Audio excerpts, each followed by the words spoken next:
Hello, my friend. Today I will tell you another long-forgotten legend.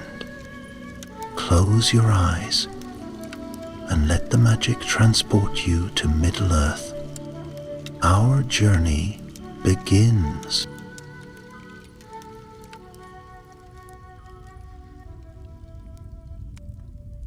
The night lay deep and star-flecked over the wild lands of Eriador, where the wind whispered over the hills and rivers ran quiet beneath the watchful sky. Somewhere among the shadowed woods and crumbling ruins of the north, a lone traveler moved beneath the boughs of an ancient forest, his footfalls barely breaking the hush of the world. He was wrapped in a dark cloak worn with many travels, the hood pulled low over his face.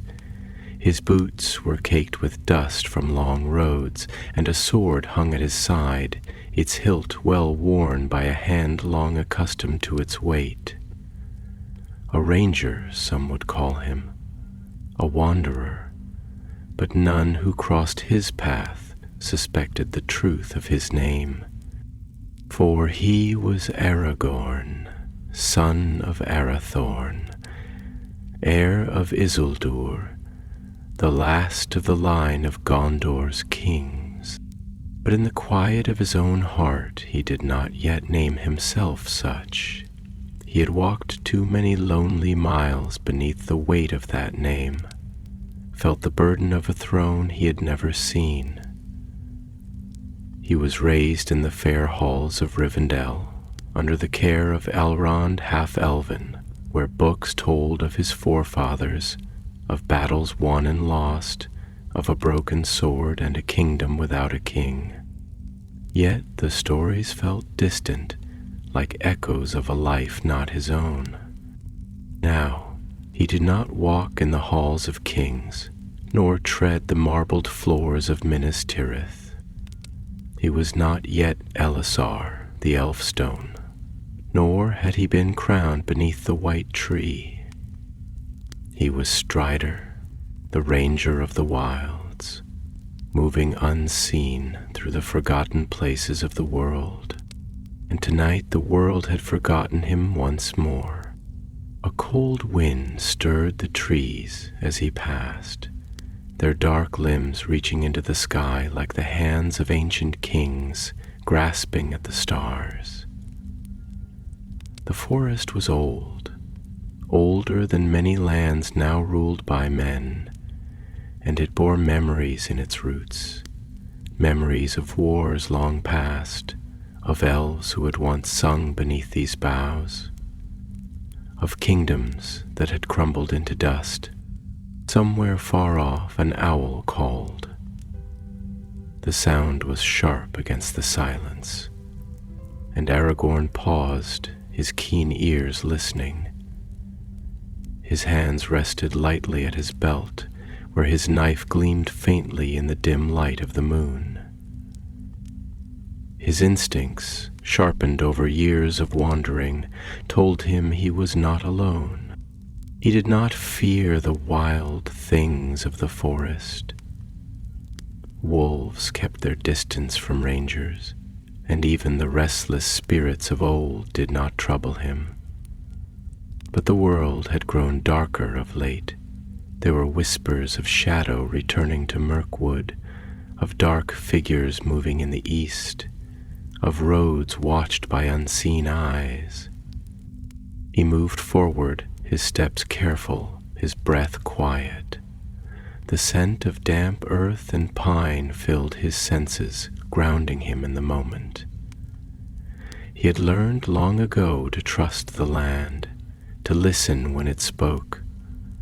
The trees whispered warnings in the wind, the river carried news in its gentle song, and tonight the air smelled of something unnatural, of smoke and steel, though no fire burned near. A flicker of movement, a branch shifting. Aragorn's hand was at his sword in an instant, but he did not draw it. He had spent too many years in the wild to waste his steel on phantoms. Instead, he crouched low, slipping into the shadows of the trees, his breath steady. Then, from the dark, a voice, low, guttural, speaking in a tongue that did not belong to the free lands. Orcs. His hand tightened on his hilt, his keen eyes scanning the trees. It was rare to find them this far west. Rarer still to find them moving in small numbers, away from their masters. Yet here they were, slinking through the trees, their voices hushed, their weapons glinting faintly under the moon. Aragorn remained still, waiting, listening. There were 3 of them, perhaps 4, not a great number, but enough to be dangerous. Their armor was crude, their movements hunched and animalistic, but there was something in their demeanor that unsettled him. These were not aimless stragglers, wandering lost after their master's fall. They moved with purpose, as if tracking something, or someone. He shifted slightly, pressing his back against the trunk of a great oak, watching as they passed. One of the orcs, taller than the others, sniffed at the air. "He's close," it rasped. Aragorn frowned. They were hunting, but for whom? He did not intend to find out by waiting. With a slow breath, he stepped from the shadows. His cloak was dark against the night, his hood still drawn, but he let the moon catch the silver glint of his blade as he unsheathed it, with a soft whisper of steel.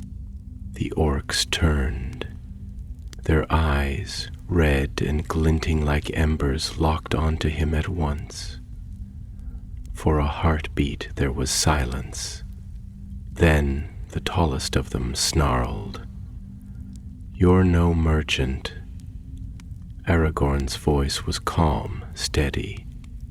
"No." The leader grinned, jagged teeth bared. Then, "You're a fool." They rushed him. Aragorn was faster. His blade flashed as he stepped aside, the first orc's momentum carrying it forward, its own weight working against it. He drove his sword through its ribs, twisting the hilt before pulling free. The creature staggered, snarling in pain, but Aragorn had already turned, meeting the second before it could raise its rusted axe. The fight was swift, silent. A ranger did not waste breath on battle cries. When the last orc fell, the woods fell still once more. The wind stirred the leaves, carrying away the scent of blood. Aragorn wiped his blade clean on the nearest fallen cloak, sheathing it before kneeling beside the leader's corpse. A sigil was burned into its armor. Small, crude, but unmistakable. A black hand. Aragorn's expression darkened. He had seen such markings before, long ago, in the years of his wandering. It was an old sign, one that spoke of an allegiance that should have died long ago. But shadows did not fade so easily. He rose, scanning the trees once more. The orcs had been hunting someone, that much was clear. And if they were tracking someone this far west, that meant the danger was greater than he had feared. He had spent years in the wild, living unseen, but now the world was shifting, and Aragorn could not stay hidden forever. With one last glance at the moonlit forest, he turned eastward, toward the distant mountains, toward the lands of his ancestors, toward destiny. The night was deep, but the stars shone with an indifferent coldness, their silver fire scattered like ancient jewels upon a velvet sky. The forest of Eriador, vast and unmoving, held its breath in the darkness as if reluctant to stir beneath the weight of time. There was something eternal in the way the trees stood, their limbs outstretched like the skeletal hands of kings long buried, their trunks scarred by winds that had sung through these lands for centuries uncounted. The earth was damp, carrying the scent of fallen leaves and rain long past, mingled with the copper tang of spilt blood. Somewhere in the distance, a river ran, slow and murmuring over worn stones, a sound like forgotten voices whispering of days before ruin had touched the world. Aragorn stood motionless beneath the ancient oaks, his breath slow and measured, his body still, as if he were carved from the very rock of the land. His keen gray eyes, dark as the shadowed halls of his ancestors, swept over the bodies of the fallen orcs, their lifeless forms splayed upon the earth like discarded remnants of some dark design. The wind tugged at the tattered banners of their ruined armor, sending a low, mournful sigh through the leaves above. He could feel the weight of the night pressing upon him, could sense the unspoken tension that lingered in the air like the echo of a song unfinished. He knelt beside the leader's corpse, his fingers brushing the crude insignia burned into its breastplate. A black hand, fingers curled into a sigil of dominion, of a will that sought to grasp and hold and break.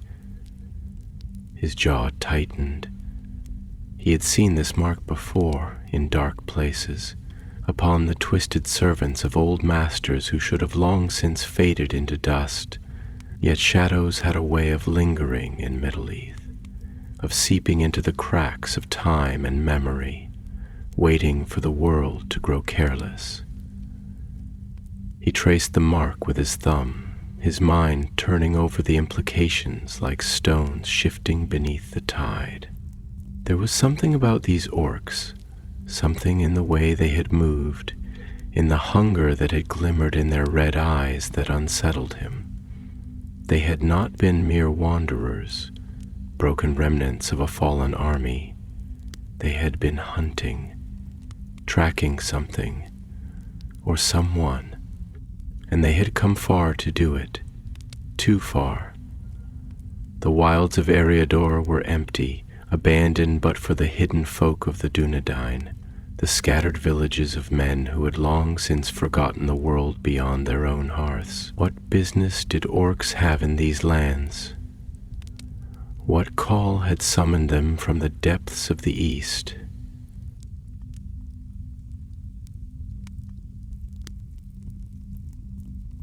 Aragorn exhaled slowly, rising to his feet, his cloak stirring around him like the whisper of a memory. The night air was sharp against his skin, but he welcomed its cool touch, the clarity it brought. He had learned long ago that silence often spoke more truth than words, that the land itself carried echoes of things unseen. He listened now to the rustling of the leaves, to the slow and patient murmur of the river beyond, to the quiet shifting of unseen creatures moving in the underbrush. The forest was old, but it was not dead, and it had seen much. A voice stirred in the depths of his mind, a memory from years long past when he had been but a youth in the halls of Rivendell, standing before the wisdom of Elrond. The world moves as the sea moves, Estel. What is lost may not be lost forever. What is forgotten may yet return. Had the shadow returned? Had it ever truly gone? A gust of wind swept through the trees, sending a cascade of leaves spiraling down around him, their golden shapes catching the light of the moon before settling once more upon the earth. Aragorn ran a hand over his face, feeling the roughness of his own weariness. the weight of years spent in places where few dared to walk. He had wandered the roads of Middle-earth longer than most men lived, had walked unseen among the kingdoms of the world, had fought battles that would never be sung in song. And yet, there were moments like this, when the weight of his own destiny pressed upon him with an urgency that could not be ignored. He could not remain hidden forever. His fingers brushed the hilt of his sword, the cold metal familiar beneath his touch. He thought of Gondor, of its white towers gleaming beneath the sun, of the great river that wound like a silver thread through the land of his ancestors. He thought of the people who lived there, of the farmers who toiled upon the fields, of the guardsmen who stood watch upon the walls, of the children who laughed in streets paved with stone worn smooth by countless generations. They did not know him. They did not know that there was one who carried their lost kingship in his blood, one who watched over them from the shadows, one who had sworn to protect them, though they would never speak his name. And yet, though he carried the weight of their fate, he had not set foot within their walls. He had not yet claimed the name that was his by birthright.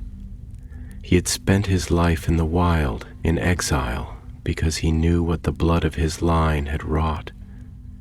He had seen the ruin of Isildur, the folly of men who had reached too far, who had grasped at power and been undone by it. He had seen the echoes of that same pride in the hearts of lords and warriors, in the gleam of ambition that burned behind mortal eyes, and he feared it in himself. Would he too fall into that shadow if he stepped upon the path laid before him?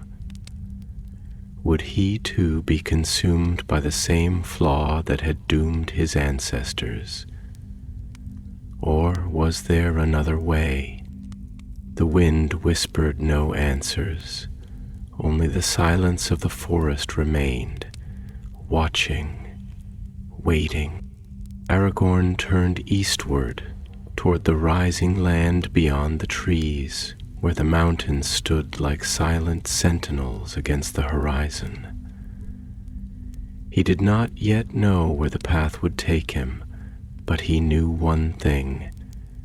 He could not ignore the signs. The world was shifting, and with it, his place within it. The time of wandering was coming to an end. His boots pressed softly against the damp earth as he took his first step away from the fallen orcs, away from the quiet forest, away from the life he had known. The leaves rustled behind him, stirred by some unseen force, as if the land itself recognized the change that had begun. The stars shone overhead, cold and indifferent, but they had witnessed many things.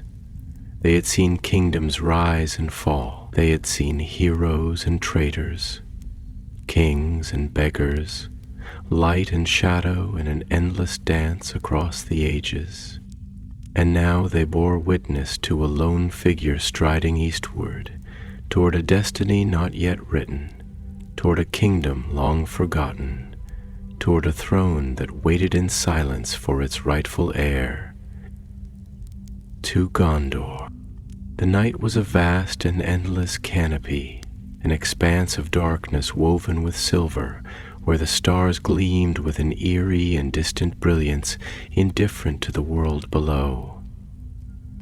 A cold wind murmured through the skeletal limbs of ancient trees, whispering secrets in tongues long forgotten, as though the land itself had memory, had voice, had sorrow. The great forest of Eriador, ancient beyond reckoning, stood solemn beneath the weight of time, its boughs swaying like silent sentinels of an age that had passed into shadow.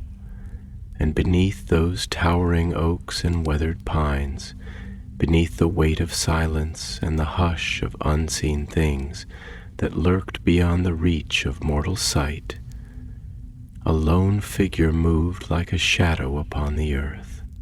Aragorn walked with the quiet ease of one who had long made the wild his home, his steps soundless upon the damp ground, his cloak trailing like mist over the fallen leaves. The scent of wet earth and pine clung to the air, mingled with the fading copper of spilled blood, a lingering ghost of the battle left behind. He did not glance back at the lifeless forms of the orcs, nor did he linger in the presence of their deaths, for the road ahead called him onward, eastward, toward the mountains that loomed like distant giants upon the horizon. Yet, as he walked, his mind was restless, filled with thoughts that moved like shadows upon the water, uncertain, shifting, ungraspable. He had spent a lifetime in exile, in the quiet anonymity of forgotten roads, in the deep places of the world where no crown weighed upon his brow, no name but his own whispered upon the wind. He had walked unseen through the kingdoms of men, watched the great halls of Gondor from afar, a nameless ranger upon the outskirts of history, a ghost of a lineage few still remembered. And yet, for all the years he had spent denying the weight of his birthright, for all the miles he had walked in the wilderness to escape the burden of his name, he could not silence the truth that stirred within him now. The world was changing. He had seen the signs, had heard the whispers carried upon the tongues of weary travelers in the dark corners of inns and outposts, had watched the skies for omens and found them darker than before. The shadow that had long been only a murmur in the east was stirring, growing, reaching once more into the lands of men, and he, Aragorn, the last of the line of Elendil, could no longer walk in the shadows of forgotten things. His time of wandering was drawing to an end. The thought settled upon him like a weight, pressing against his chest with a heaviness that no blade could cut through. He did not fear battle, nor did he fear the hardships that lay ahead, for he had faced both time and time again, had fought in the wars of distant lands, had walked through fire and blood and the ruin of cities that had fallen to greed and war. But this, to claim his birthright, was not merely to take up a sword, not merely to stand upon the walls of Minas Tirith and name himself before men. It was to step into a fate long foretold, to bear the weight of an oath that had spanned centuries, to become the heir of a broken line, the last hope of a kingdom that had long since ceased to hope. And with that burden came a question that gnawed at him, that had whispered to him in the lonely hours of the night, when the world was silent and he had no distractions to shield him from his own thoughts. Would he prove himself any different from the kings who had come before? For it was not merely power that ran through his veins, not merely the strength of Númenor or the wisdom of the Dúnedain. There was darkness there too, a shadow inherited from Isildur, the man who had stood upon the slopes of Orodruin with victory in his grasp and yet had faltered, who had held in his hand the power to unmake the Dark Lord forever, and had instead been consumed by it. That flaw, that weakness, was a part of him as surely as his name, as surely as the sword that now rested at his side.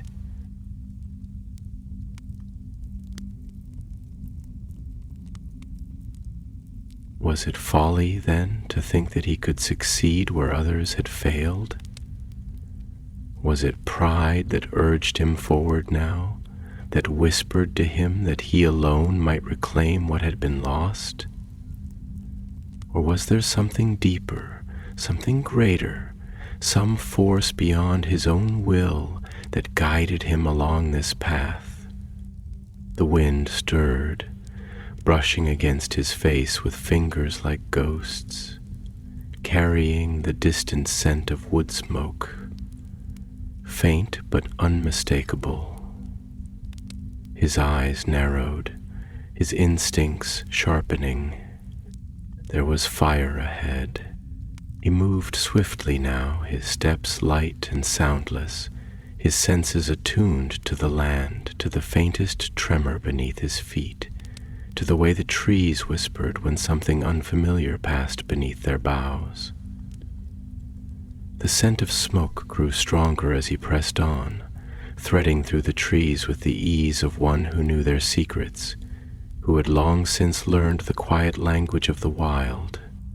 And then through the darkness he saw it, a flickering glow, dim and wavering, barely more than an ember in the night.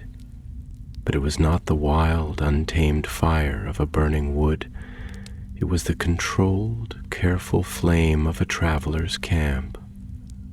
Someone had lit it, had chosen to risk the light in a world where shadows had grown long. Aragorn moved closer, his form a mere wraith in the gloom, unseen and unheard as he approached the edge of the clearing.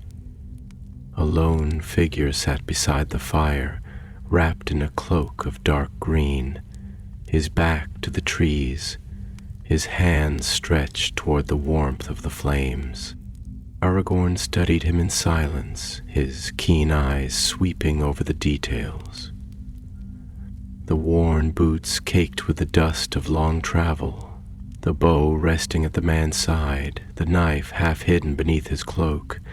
A traveler, perhaps, a hunter, but not an ordinary one. The man spoke without turning, his voice low, edged with amusement. "If you intend to watch all night, friend, you may as well step into the light." Aragorn hesitated only a moment before stepping forward, his movement as fluid as the wind through the branches.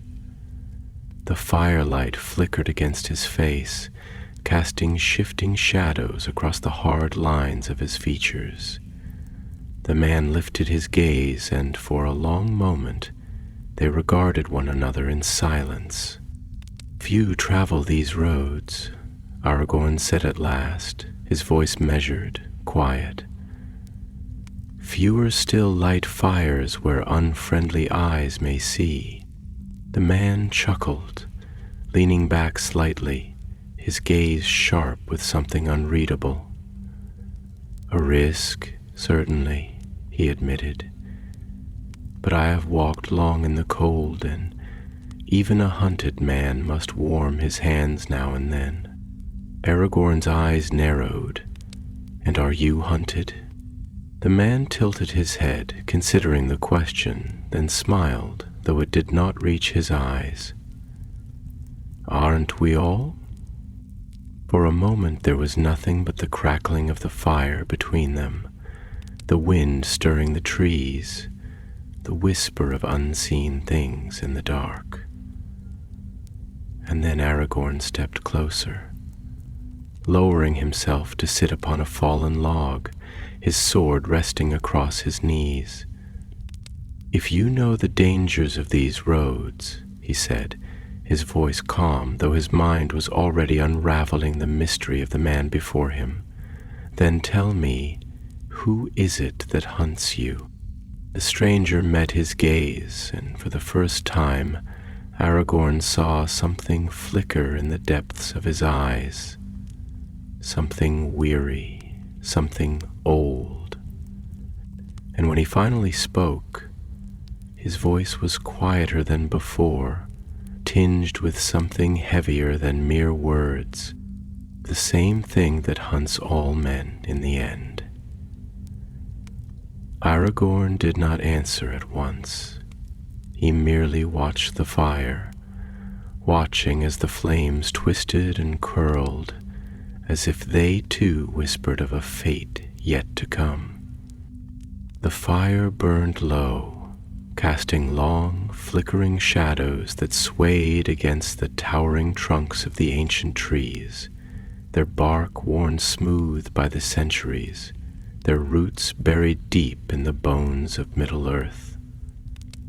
The night was still, but not in the way of peace. Rather, it held the silence of something vast and unseen, as though the land itself was holding its breath, waiting, listening, knowing more than the mortals who walked upon it. Above, the stars shone distant and cold, their quiet light reaching across the gulf of time, indifferent to the slow turning of fate below. A thin wind stirred the branches, sending a shiver through the leaves, a whisper of things lost and forgotten. Aragorn sat upon the rough-hewn log, his cloak drawn close around his shoulders, his sword resting across his knees, its ancient hilt warmed by the heat of his own hands. His gaze was fixed upon the fire, but his mind drifted beyond its flickering glow, beyond the moment, beyond the weary stretch of road behind him. He listened, not only to the night, but to the silence within himself, to the steady pulse of thought that stirred beneath his calm exterior. The man across from him, the stranger wrapped in the green cloak of a traveler, watched him with an expression that was neither hostile nor welcoming, his face lined with the weariness of long roads and unseen burdens. There was something familiar in him, something in the way he held himself, in the way his fingers lingered near the hilt of his knife even in rest, in the way his shoulders tensed ever so slightly when the wind shifted. A man accustomed to looking over his shoulder, a man who did not expect to find kindness in the wild. The firelight gleamed in his dark eyes as he leaned forward slightly, his voice quiet but measured, weighted with something old. You ask who hunts me, and I gave you an answer. But perhaps it is not the answer you expected. Aragorn did not speak at once. He lifted his gaze slowly from the flames, studying the man before him, the creases around his eyes, the way his expression held a kind of distant amusement, as though he found some quiet irony in his own words. There was caution there, but also something deeper, something unspoken. We are all hunted in some way, Aragorn said at last, his voice low, steady. Some by men with swords, others by the weight of their own past. Some run from debts unpaid, others from truths they cannot face. But there are worse hunters than these. There are those who pursue not the body, but the soul, regrets that do not fade, names that do not cease to whisper in the dark. He paused, his fingers brushing idly over the hilt of his sword, feeling the worn leather beneath his touch. And there are those hunted by destiny itself. The man exhaled, a sound that might have been a chuckle, though it carried little mirth. A philosopher among rangers. I had heard the Dunedain were wise, but I had not expected to share a fire with one who speaks as though he has spent his years in the halls of lore masters rather than upon the open road. He tilted his head slightly, his eyes narrowing, searching. You are not what you seem. Aragorn allowed the ghost of a smile to touch his lips, though it did not linger. Few are. The man studied him for a long moment, his expression unreadable. The fire crackled between them. the only sound in the vast quiet of the forest, where the night pressed close, watching, waiting. "You carry yourself like a man who has seen much," the stranger said at last, his voice softer now, edged with something thoughtful, too much, perhaps.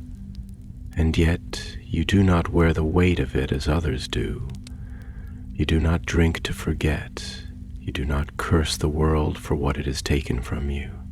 Instead, you sit by a fire in the deep woods, speaking of fate and regret as though they are old companions." He leaned back, his gaze never leaving Aragorn's.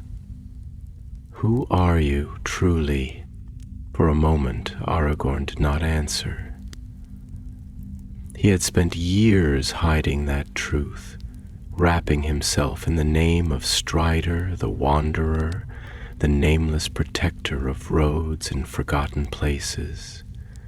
He had worn that name like a shield, keeping himself apart from the weight of his own lineage, from the blood that called him to a throne he had never seen. But here, beneath the vast and silent sky, with the fire flickering between them, he felt the question press against him, felt the truth stir within him like a tide that could not be held back forever. At last he spoke, his voice quieter now, the words heavy with something that could not be easily named. "I am a man of the north," he said. "A ranger, as you have guessed. I have walked many roads, seen the rise and fall of many things, but I claim no home but the wild." He paused, his fingers tightening slightly around the hilt of his sword.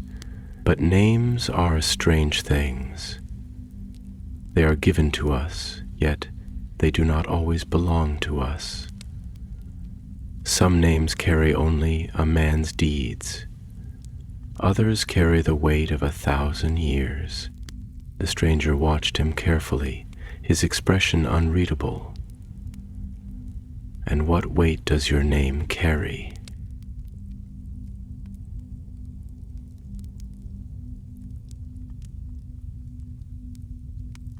Aragorn's jaw tightened, and for a moment the firelight seemed dimmer, as though the night itself had pressed closer. He thought of Elrond's halls, of the wisdom in the elf lord's eyes as he spoke of the burden of kings, of the choice that lay before him like a road yet unwalked. He thought of the ruins of Arnor, the land of his fathers, of the banners that had once flown high over the White City, now only memories whispered in stone. He exhaled, shaking his head slightly. "Too much," he murmured. "And perhaps not enough." The stranger considered him for a long moment, then nodded, as though he understood something unspoken. He reached for a small flask at his belt, uncorked it, and took a slow drink before offering it across the fire. "To those who walk without names," he said simply. Aragorn hesitated only a moment before accepting, lifting the flask to his lips, the burn of the drink sharp and lingering, like the taste of old memories. He passed it back, watching as the man took another long sip before staring into the fire once more, his expression shadowed. "There was a time," the stranger said, his voice lower now, tinged with something distant, "when I believed that fate was something written, something set in stone, unchangeable, unyielding, that no matter what roads a man took, he would always end where the world had decided he must go." He paused, turning the flask idly in his hands. "But I have seen too many roads, too many choices. Too many men who thought they knew their destiny only to find themselves walking paths they never imagined. I have come to wonder if fate is not a road but a river. Aragorn lifted a brow slightly. A river. The man nodded. It flows, and we are caught within it. But we are not stones. We are not bound to be carried wherever the current takes us. We have hands, we have oars, we have the strength to push against it. He looked up, his gaze meeting Aragorn's once more.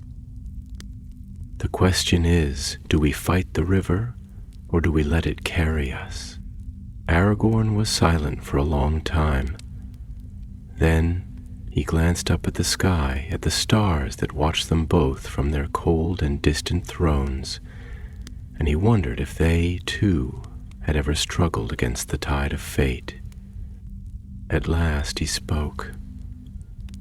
"I do not know," he admitted, "but I think I am tired of letting it carry me." The fire crackled, the wind stirred, and the night, vast and endless, pressed on. The fire had burned low, its glow reduced to a bed of embers that pulsed and flickered like the last remnants of a dying star, sending faint tongues of warmth into the cold air. Beyond its circle of light, the forest stretched in endless, undisturbed darkness, its towering oaks and twisted roots forming a labyrinth of shadow. A place where time slowed and the weight of the world pressed heavy upon those who dared to linger. The trees stood like ancient watchers, their gnarled limbs reaching skyward, as if they had long ago sought to grasp the heavens and been denied, their branches whispering among themselves in voices too low for men to hear. The night was thick with the scent of damp earth, of moss and pine, of unseen things that moved through the underbrush, careful, wary, as if knowing that something rested here that did not belong to them. Aragorn sat motionless upon the fallen log, his cloak drawn close, his hands folded loosely over the hilt of his sword, though his grip betrayed a quiet vigilance. The weariness of travel settled into his bones, but his mind was too restless for sleep, stirred by the lingering weight of the stranger's words, by the questions they had unearthed, by the reflection of his own doubts in the flickering depths of the fire. Across from him the traveler had leaned back against the trunk of a tree, his eyes half-lidded, though Aragorn could tell by the careful stillness of his breath that he was not yet lost to sleep. There was something watchful in the way he carried himself, something that spoke of a life spent among dangers, of a man who had long since learned never to truly let his guard down. For a time neither spoke, content to let the silence settle between them, thick and unbroken. The wind stirred the leaves overhead, sending a slow, sighing breath through the branches, a sound like an echo of something lost, something ancient. Then, after a long moment, the traveler exhaled, his voice barely more than a murmur against the hush of the night. "You say you are tired of letting the river carry you." His words held no challenge, only quiet curiosity, as though he were turning the thought over in his mind, weighing its meaning. "But tell me, wanderer, what is it that you fear in the current? Is it the river itself, or is it where it might take you?" Aragorn's fingers tensed slightly against the hilt of his sword, his gaze lifting from the embers, meeting the other man's eyes across the dying fire. For a moment he did not answer, but he could feel the truth stirring within him, pressing against the walls of silence he had long since built around it. He had spent years avoiding these questions, burying them beneath the weariness of long roads, beneath the dust of forgotten places, beneath the name of Strider, the Wanderer. But in the quiet of this night, beneath the vast and unfeeling stars. He could not turn away from them. He inhaled, slow and steady, before he spoke, his voice lower now, as if the words carried a weight that had long been unspoken. "It is not the river that I fear," he admitted, his gaze steady, though something flickered behind it, something older than the road he had walked. "It is what lies at the end of it." He paused, turning the thought over in his mind, choosing his words with care. "I was raised in a place where time does not press as it does upon men, where wisdom lingers long, where the past is remembered in songs that do not fade. And yet for all the knowledge I have been given, for all the history I have studied, I cannot see what lies ahead. I carry the weight of a name that I have never worn, a legacy that is mine by blood but not by choice. The world expects me to claim it, to take up the mantle that has been waiting for me since before my first breath, and yet I do not know if I have the strength to bear it." The traveler tilted his head slightly, his expression unreadable. He did not interrupt, did not press, but his eyes did not waver from Aragorn's face, as though he saw in him something familiar, something he understood. Aragorn exhaled, his fingers brushing idly against the edge of his cloak. "A river does not think," he continued. "It does not question its course, does not wonder whether it will reach the sea or be swallowed by the earth. It flows because it must, because it was made to. But I am not a river." His voice dropped lower, as if speaking the words aloud made them more real. "I do not know if I was made for the road that has been laid before me." The fire crackled softly, sending a tiny burst of sparks into the air before they faded into the dark. The traveler was silent for a long moment, his expression thoughtful, as though he were weighing something within himself. Then, at last, he spoke, his voice quieter now, edged with something reflective, something distant. "I once knew a man," he said slowly, his gaze flickering toward the embers. "A man who believed himself unworthy of the task set before him. He was a good man, perhaps better than he ever knew, but he feared his own heart more than he feared his enemies. He was wise, stronger than he gave himself credit for, but he lived in the shadow of those who had come before, and so he told himself that he could not rise to their measure." He paused, his fingers tapping absently against the hilt of his knife. "And in the end, it was not his strength that defined him, nor his wisdom. It was the choice he made." Aragorn watched him carefully, his expression unreadable. "And what choice was that?" The traveler exhaled, shaking his head slightly. "To stop running from himself." For a long moment, Aragorn did not speak. He let the words settle, let them echo in the spaces between his thoughts, let them press against the weight of his own doubts. There was truth in them, truth he had known but had not wanted to name. At last he glanced toward the fire, watching the embers shift, watching as they pulsed like the last heartbeat of something once great, something that had burned bright, but would soon be only ash. He thought of Gondor, of its towering white walls, of the halls of kings where his name had never been spoken, of the people who lived within its gates who did not know him, who did not know that there was one who watched over them from the wild, one who had sworn to defend them, though they would never know his name. He thought of Elrond's words, of the warning in his voice when he spoke of Isildur's blood, of the burden that lay upon him.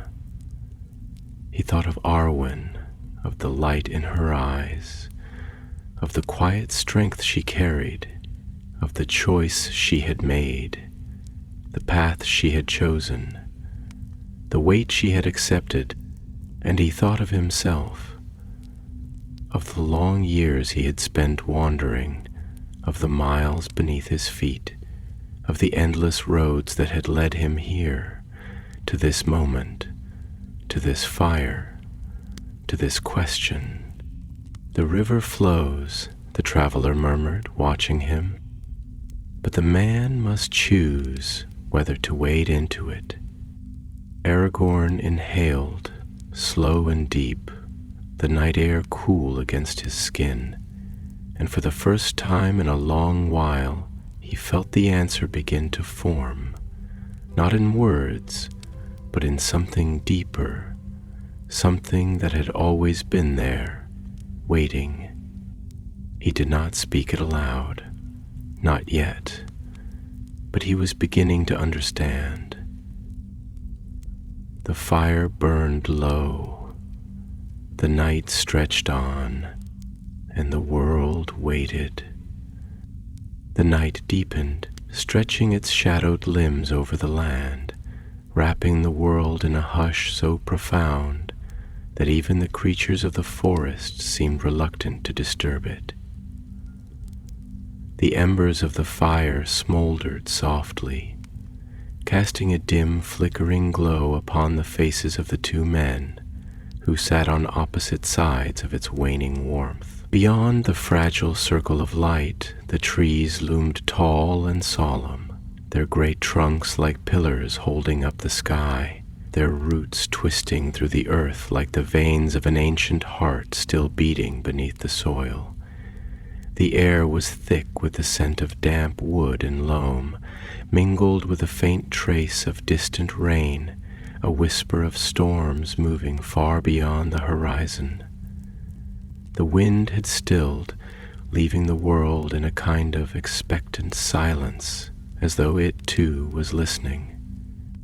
Aragorn remained seated, his body at rest, but his mind restless, his thoughts circling like birds caught in the slow spiral of a gathering storm. The traveler's words lingered in his mind, like stones cast into deep water, their ripples touching places long buried, long unspoken. He had spent years walking beneath the weight of his own questions, carrying them in silence like an old cloak worn thin with time, a thing he had grown so accustomed to that he had almost forgotten the feel of it upon his shoulders. But now, in the quiet of this night, in the company of a man who spoke of rivers and choices as though he had spent a lifetime pondering the same burdens, Aragorn felt those questions pressing upon him with renewed force. After a long moment he exhaled, his breath slow and measured, as though it might ease the tension coiled within him. He reached for a small branch, lifting it from the ground, turning it idly between his fingers before extending it toward the embers, watching as the tip blackened, then glowed faintly red, a tiny flicker of light against the vast dark. "There is a tale," he said at last, his voice quiet but steady, his eyes fixed on the embered branch, "of a man who stood upon the threshold of fate and hesitated, of a man who held in his hands the power to shape the world, and yet found himself unable to do what was asked of him. He was not weak, nor was he without courage. He had walked through war, through fire, through death itself, and yet when the moment came he faltered." The traveler listened, unmoving, his gaze fixed on Aragorn with quiet intensity. He said nothing, but in the way his brow furrowed slightly, in the way his hands remained still upon his knees, Aragorn knew that he understood, that he had heard this tale before, or perhaps had lived one much like it. Aragorn continued, his voice carrying a weight that was more than mere words. Some say it was fear that stopped him. Others say it was something worse, something more insidious. A kind of pride that disguises itself as doubt, a belief that no man, no matter how strong, is worthy to hold such power. He believed he could resist temptation, that he could wield that which was beyond the grasp of all others, that he alone would not fall to the same folly that had undone so many before him.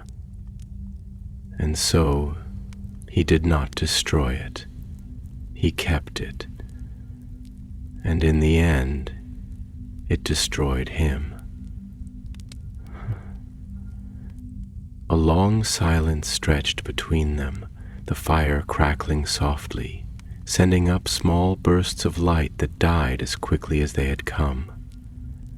The traveler's expression remained unreadable, but there was something in the way his fingers traced absently over the hilt of his knife, something in the way his shoulders tensed just slightly, that told Aragorn he was not speaking only to himself. The stranger inhaled, then spoke, his voice low, thoughtful. "It is easy to judge the dead," he said, his tone slow and deliberate, as though he were choosing each word with care. "Easy to look back and say what should have been done, what could have been done, to see clearly the path they failed to take. But it is different when the moment is upon you, when the weight of choice sits heavy in your hands, and you know that whatever road you take, it will not be walked without consequence." He shifted slightly, the firelight catching in his dark eyes. "I do not think the man in your tale was a coward, nor do I think he was foolish. I think he was simply human." Aragorn's gaze lifted, meeting the other man's across the fire. "And do you believe, then, that there is no escaping it? That we are all bound to make the same mistakes as those who came before?" The traveler exhaled slowly, rubbing a hand over his chin as he considered the question. "I think that men are shaped as much by the weight of history as by the choices they make in the moment. We do not step into the world as blank slates, free to carve our own stories as we will. We carry the ghosts of those who walked before us, the echoes of their victories and their failures, the burdens of names we did not ask for but cannot cast aside." His voice grew quieter now, as though he were speaking not only to Aragorn but to himself. "But that does not mean we must fall into the same shadows." Aragorn leaned forward slightly, his elbows resting upon his knees, his hands clasped loosely before him. "And yet, how does one know? How does a man who carries the weight of his forefathers upon his shoulders know whether he will rise above their failings or whether he will be swallowed by them?" The traveler gave a slow, wry smile, though there was no amusement in his eyes. "Ah," he murmured, "but that is the question, isn't it?"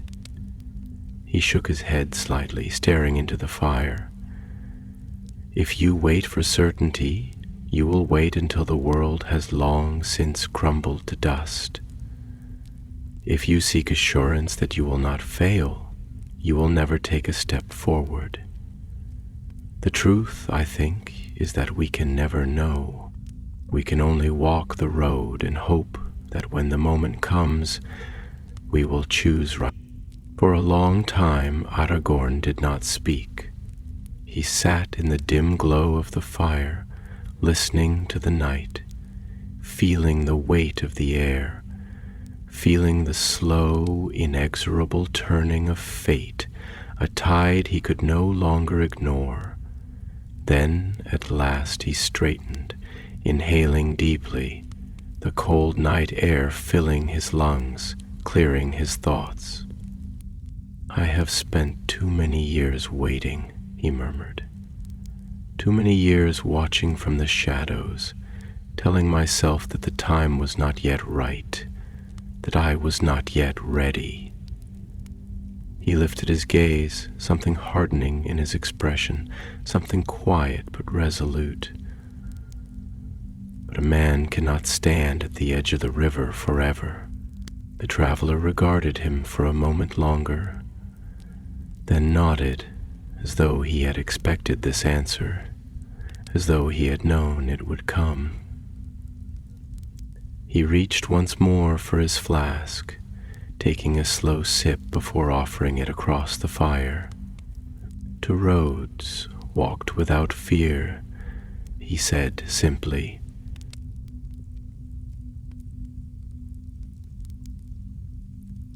Aragorn accepted it, taking a single, long drink before passing it back. He did not speak, for there was nothing more to be said. The wind stirred again, the fire flickered, and somewhere in the distance the first breath of dawn touched the horizon. The night was ending, and with it, something else. The hush of the night had begun to wane, surrendering to the slow, deliberate march of the dawn. A pale silver light crept along the horizon, timid at first, like the fingers of an unseen hand drawing back the veil of darkness, inch by inch, breath by breath. The stars lingered still, their cold brilliance dimming with reluctance, as though unwilling to yield their dominion to the coming day. The trees, which had stood in the silence of night like ancient sentinels, now seemed to exhale, their gnarled roots stretching unseen beneath the earth, drinking in the first whispers of the morning air. The fire, now reduced to little more than a bed of smoldering coals, cast a dull reddish glow upon the surrounding ground, its light no longer enough to fend off the encroaching chill. Aragorn sat in stillness, his posture composed, yet taut with something unspoken, as though his body carried within it the echoes of a battle not yet fought, a decision not yet uttered aloud. His cloak, worn and weathered from years of wandering, was drawn close around his shoulders, the fabric holding the scent of the wild pine and damp earth, wood smoke and the lingering trace of distant rain. His sword lay across his knees, its hilt resting beneath his fingers, a quiet presence, a reminder of the path he had walked, of the road that still stretched before him like an unbroken river, winding toward an uncertain sea. He was not a man given to hesitation. He had spent his years among the nameless, the forgotten, walking unseen through the lands of men, moving as shadow and guardian both. He had been hunter and hunted, exile and heir, unseen protector of a world that did not know his name. And yet in this moment, beneath the quiet breath of the morning wind, he felt the weight of something shifting within him, like the turning of the tide, the slow but inexorable pull of a current long denied.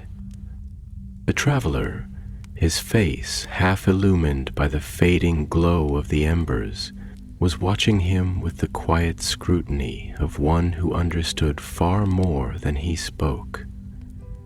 His expression was unreadable, though there was something in his gaze, an awareness, a knowing, that unsettled Aragorn more than he cared to admit. He had the look of a man who had seen too much, who had walked his own share of long roads, who had stood upon the precipice of fate and had either leapt or fallen. After a long moment, the man exhaled softly, his breath curling in the cool morning air. "You speak of rivers," he murmured, his voice low and measured, as though he were speaking not only to Aragorn, but to himself, of choices made, of roads taken or left behind. "But tell me, Ranger, have you ever asked yourself this? What if the river does not merely carry us? What if it is not a thing we drift upon, powerless to shape its course? What if, in truth, the river is waiting for us to decide where it should flow?" Aragorn lifted his gaze, his gray eyes meeting the travelers with quiet intensity. He considered the words, turning them over in his mind like stones worn smooth by years of running water, feeling their weight, their shape, the quiet truth within them. "I have spent my life believing that the course was already set," he admitted after a moment, his voice steady but laced with something heavier, something older, that the burden of my bloodline was not something I could deny, nor something I could shape. I have walked the world as a man between two fates, one written in the bones of my ancestors, the other chosen by my own hand. And I have told myself for many years that the day would come when the choice would no longer be mine, when the road would make itself known, when the time would simply arrive. He inhaled, slowly, deeply, as though drawing breath from the very land itself. But now I begin to wonder if that was only fear speaking in another voice. If the waiting was never for the world to decide, but for me. The traveler gave a slow, contemplative nod, his gaze never wavering. "That is the curse of men," he said, his voice carrying the weight of something personal, something lived, to believe we have no power over the course of our lives, and yet to fear the responsibility of shaping it. We call it fate when we do not wish to act, and we call it burden when it is laid upon us. But the truth is simpler than either. The road is what we make it. We choose to walk it, or we choose to turn away. He paused, tilting his head slightly, studying Aragorn, as though he saw something beyond him, something buried in the quiet spaces between his words. "But you already know this, don't you? You have known it for some time, though you have not spoken it aloud, not even to yourself. You have stood at the river's edge, your feet in the shallows, knowing that once you step forward there will be no turning back. And you have told yourself that you wait for the right moment." A ghost of a smile touched his lips, though it held no amusement. "But the right moment never comes, Aragorn. There is only the choice, and whether we are brave enough to make it." Aragorn's breath was steady, his expression unreadable, but within him something stirred, something that had long remained quiet, something that had been waiting. "I have seen kingdoms rise and fall," he said at last, his voice lower now, quieter, as though speaking into the wind itself. "I have walked through lands where the bones of forgotten kings rest beneath the earth, their names lost to time. I have heard the songs of those who lived and died, believing they would be remembered, only for history to turn its gaze elsewhere. And I have asked myself, many times, what it means to be a ruler, what it means to bear the weight of a people, what it means to carry a name that is older than myself." His fingers tightened slightly around the hilt of his sword, feeling the smooth, worn leather beneath his palm. "But perhaps the answer is not in the name," he murmured. "Perhaps it is not in the crown, nor the throne, nor the weight of the past. Perhaps the only thing that matters is the road itself, and whether we have the strength to walk it." The traveler watched him for a long moment, then exhaled slowly, his gaze shifting to the pale light of the rising dawn. "Then I think," he said softly, "that you already have your answer." Aragorn did not speak. He merely sat in the hush of the morning, watching as the first golden rays of sunlight began to crest over the horizon, touching the treetops with their soft fire, banishing the last remnants of the night. And for the first time in a long while, he did not feel as though he was waiting. He was ready.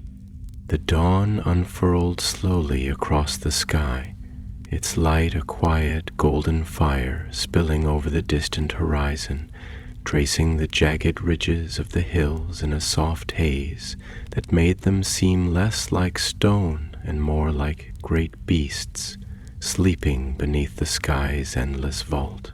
The trees, their branches stretched like skeletal hands toward the heavens, cast long and shifting shadows across the uneven ground, their dark fingers reaching out across the glade, as if trying to reclaim the night that had only just begun to flee. The wind, which had been silent for hours, stirred at last, threading its cold fingers through the grass, carrying with it the scent of damp earth, of pine and distant rain, of the ever-changing breath of Middle Earth itself. It whispered through the leaves, a sound soft and secretive, as though the world itself was speaking in hushed tones. Sharing secrets meant only for those who knew how to listen. Aragorn sat still, his body unmoving, his gaze fixed on the horizon where the first touch of morning had begun to burn away the mist. He could feel the weight of the night lingering upon him, not in exhaustion, but in thought, in the slow realization that something within him had shifted, something subtle yet undeniable, like a river that had, at long last, broken through the last stone that had held it at bay. He had spent so many years wandering through the world, moving from one road to another, never allowing himself to remain in any place for too long, as though, if he did, the weight of his name, of his past, of his future, would finally catch up to him. And yet now, as the light of the new day stretched out before him, as the silence of the world settled into something calm rather than empty, he realized with a quiet certainty that there was no more running,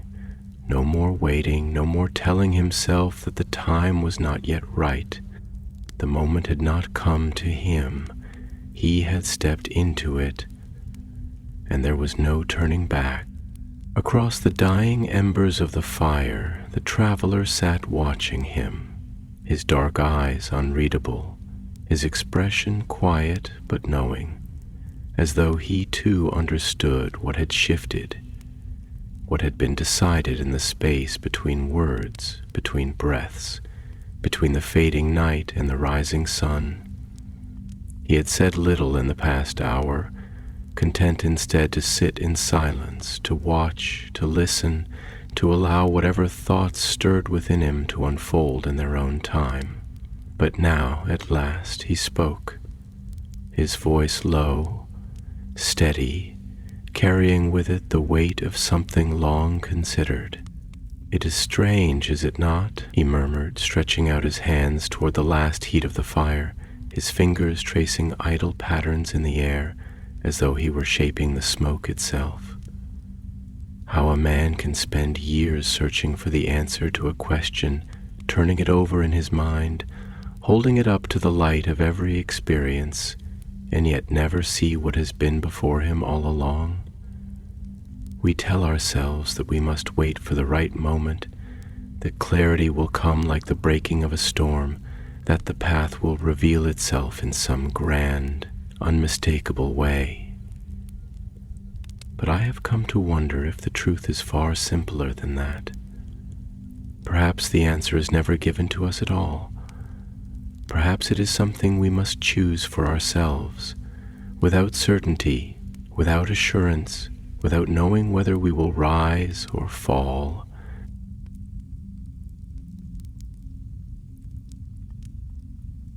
Aragorn let out a slow breath, his gaze never leaving the far hills where the mist had begun to lift, revealing the hidden shapes of the land beyond.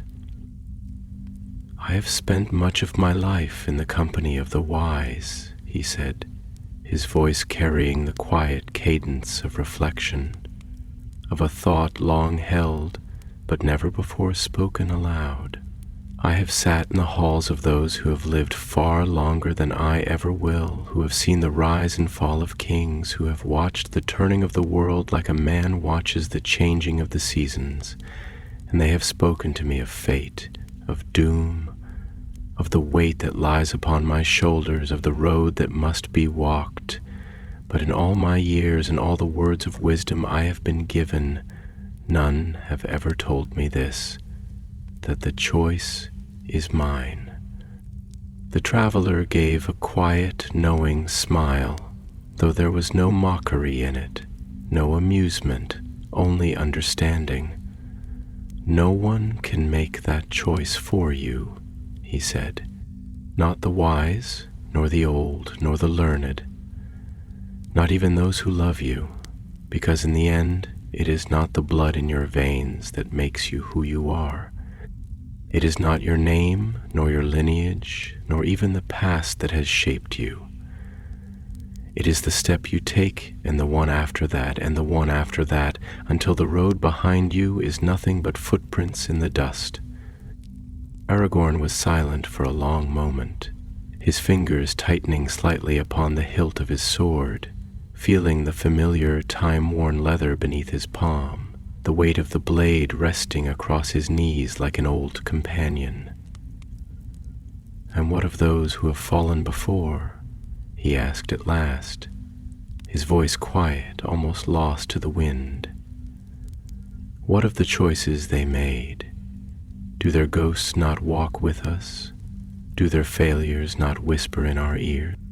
The traveler exhaled, rubbing a hand over his jaw, his expression darkening slightly, as though Aragorn's words had touched upon something deeper, something older. "They do," he admitted. "They always will. You will hear them in the silence of the night, when the world is still and there is nothing left to distract you. You will see their faces in the fire, in the reflection of your own blade, in the shadows cast upon the road behind you.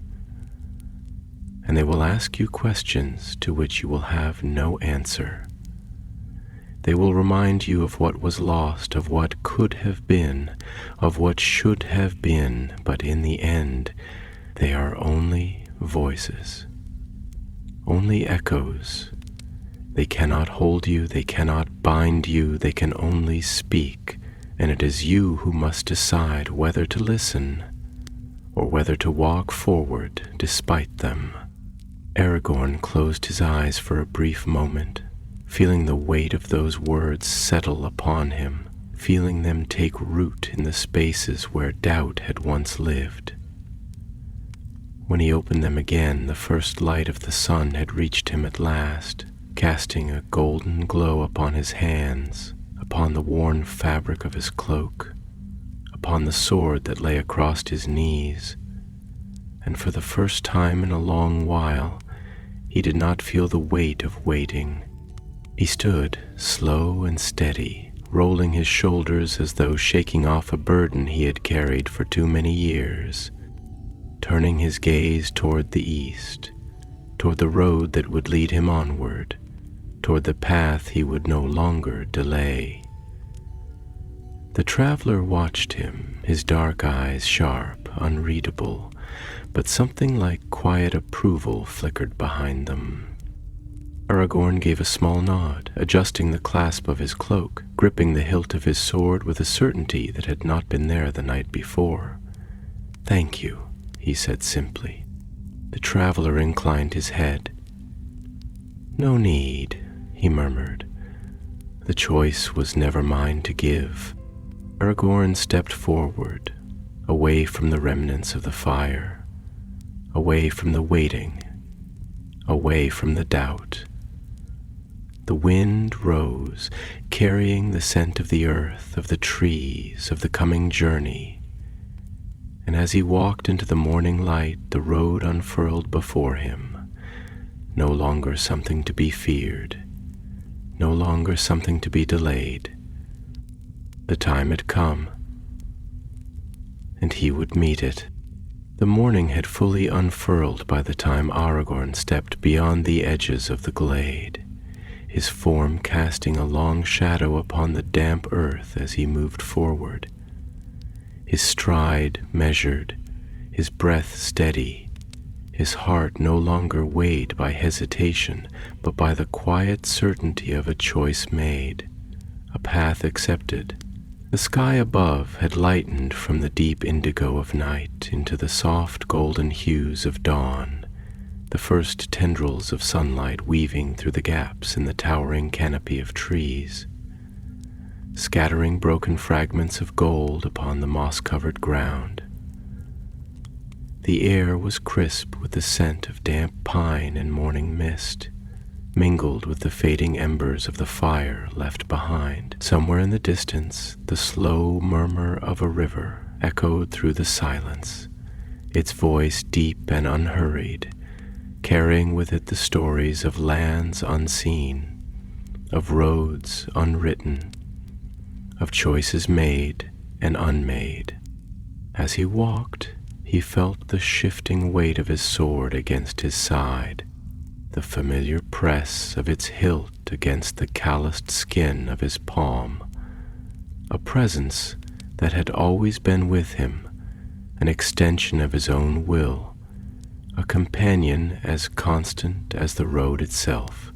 His cloak, worn and weathered by years of wandering, billowed slightly in the gentle breath of the wind, its fabric carrying the scents of distant lands, of firelit halls, of rain-soaked forests, of quiet nights spent beneath an endless sky.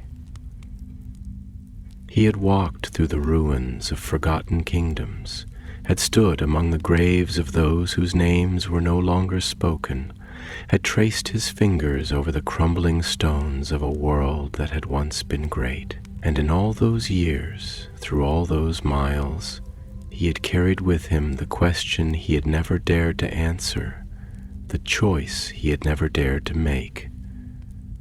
But now, with the dawn at his back, and the road ahead stretching out like the spine of some great slumbering beast, he understood that he had never truly been waiting for the right moment. He had been waiting for himself. Behind him, the traveler still sat at the edge of the dying fire, his dark eyes following Aragorn's movements, his expression unreadable but quietly knowing, as though he too understood the weight of what had shifted, of what had been decided beneath the quiet hush of the fading night. He had not spoken since their last exchange, had not offered more words of wisdom, nor more riddles wrapped in reflection. He had simply watched, as though knowing that no more needed to be said, that the road Aragorn now walked was one that only he could step upon, one that no other voice could guide him through.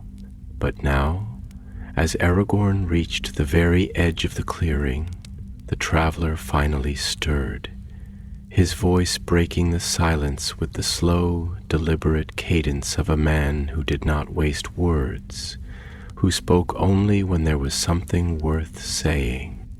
"You will return to them," he murmured, his gaze unwavering, his tone neither question nor command, but something softer, something that carried the weight of certainty. "To the ones who wait for you, to the ones who have spoken your name in quiet halls and wondered if you still walked the land unseen. You will return to them, not as a shadow, not as a whisper on the wind, but as a man who has made his choice. Aragorn paused, turning slightly, his eyes meeting the travelers across the space between them. The wind stirred through the trees, rustling the leaves like the turning of a great unseen page, the morning light casting shifting patterns upon the forest floor, painting the world in moving gold and green. He let out a slow breath, his fingers flexing slightly against the hilt of his sword, his voice quiet but firm, carrying the weight of something no longer uncertain. "I will," he said. The traveler gave a slow, knowing nod, as though this was the answer he had always expected, the only answer there had ever been. He reached for his flask once more, taking a slow sip before tilting it slightly in a silent gesture of farewell, of understanding, of something unspoken that did not need to be said.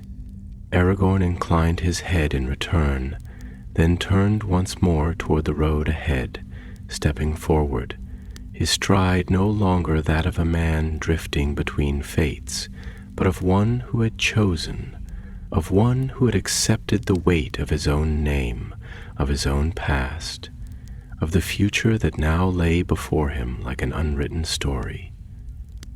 Waiting for the first stroke of ink, the wind rose, carrying the scent of rain, of distant lands, of something new and unseen.